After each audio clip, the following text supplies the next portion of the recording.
In the last two videos, you heard about the prelude to the Vedic thought and Vedic epistemology. Now we'll focus on what's the Vedic message to mankind. Inherent in the Vedas, there is an unmistakable message to mankind. The ancient Vedic seers and the contemporary modern masters of consciousness have reiterated it time and again. Mundaka Upanishad gives us the message succinctly, Prajnanam Brahma, which means everything is consciousness only. Any efforts to understand or define this supreme consciousness through reason and logic would be futile because any definition of this reality would be conflicting and contradictory, as evident from the words of Isha Upanishad, which says, "It moves, yet it moves not." The verse from the Brihadaranyaka Upanishad is clear. It says, if one takes out the whole from the whole, there still remains the whole. The anti-reductionist stance of the seers is evident here.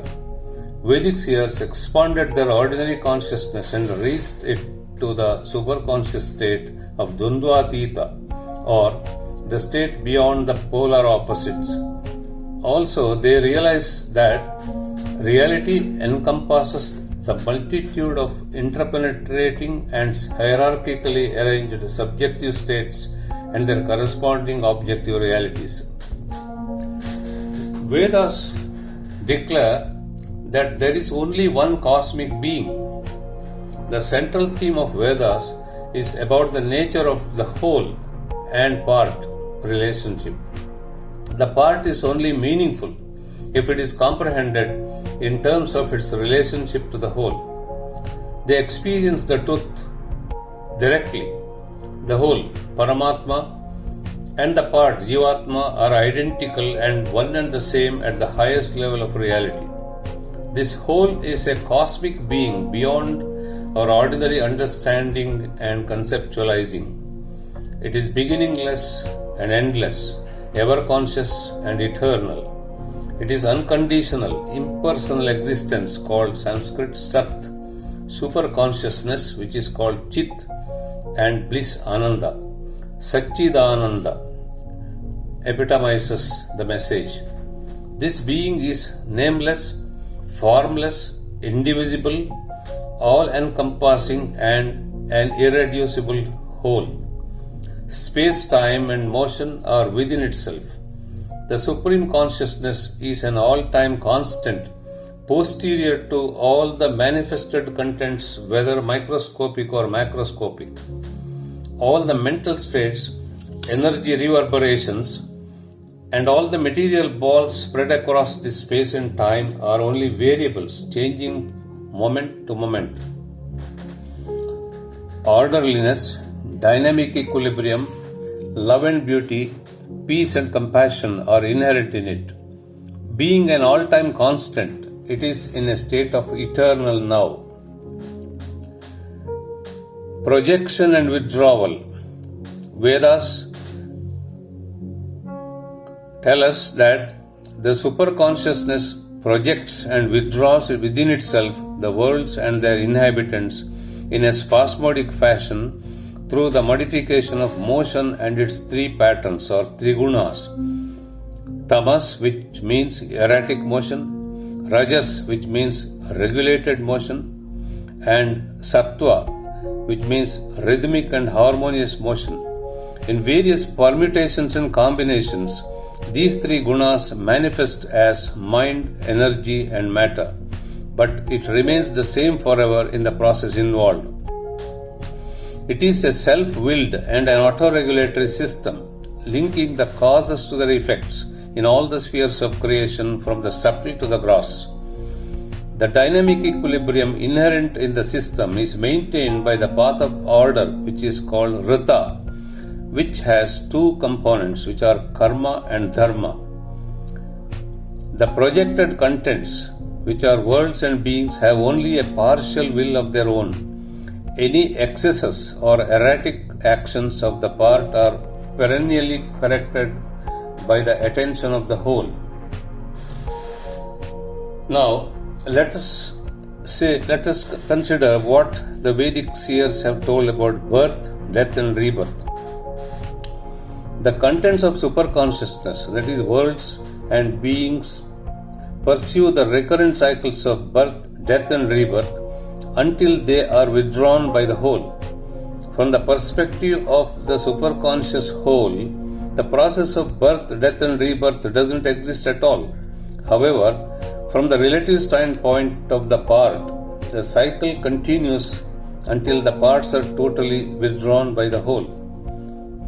Our conceptual models of creation, linear time involving past, present, and future, and the evolution are relevant and real from the egocentric perspectives only. Once the trans-ego state is attained and existence becomes impersonal and boundless, these concepts become obsolete. The reason for this is simple.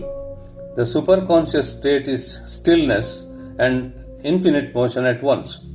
Therefore, those who are enlightened experience the conventionally opposing polarities as a singularity, ekam. The transcendent state of absolute stillness and the infinite motion are the same at the same moment is an unfathomable mystery beyond the reach of intellect. In all the suboptimal states of consciousness, a person continues to experience the pair of conflicting polarities such as stillness and motion, creation and destruction, light and darkness, evanescent and everlasting, unmanifest and manifest, life and death, knowledge and ignorance, love and hate, pain and pleasure, success and failure, far and near, male and female, and the subject and the object.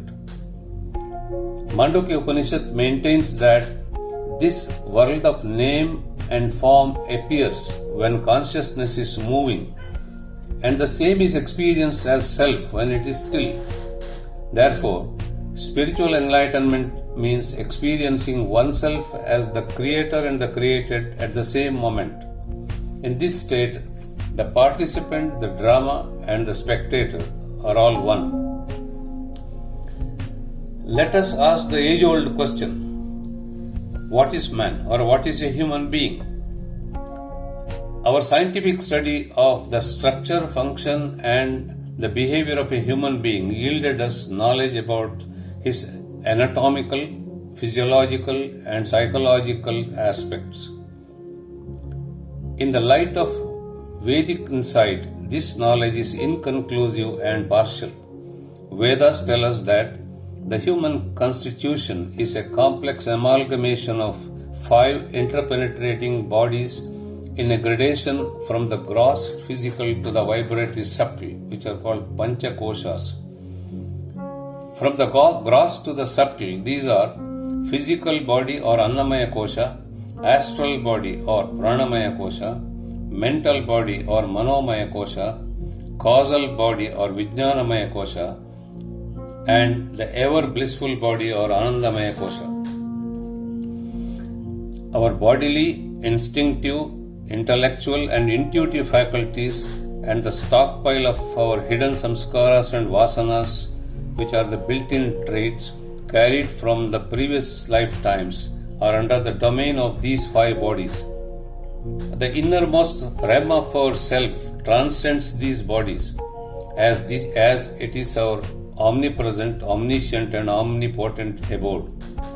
Mandukya Upanishad says that there are 3 modes of operations of consciousness. These are waking state or Vaishwanara or Jagrat, sleep with dreams and REM sleep or Taijasa or Sapna, and sleep without dreams, that is sleep with non-REM sleep, sleep with non-REM state, Prajna or Sushupti. All these 3 states are bound and suboptimal. There is a 4th state of consciousness which includes these 3, which is called Turiya. This 4th state is our real self, as it witnesses the previous 3 states eternally.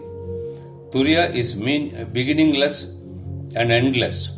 Reverting back to this birthless and deathless state is our real task ahead. What is the cause of human behavior? Another pertinent question we all ask. Human behavior is an extremely complex and unpredictable in contrast to that of subhuman species.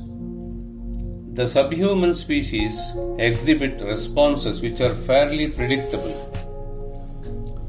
They never violate the intrinsic laws of nature.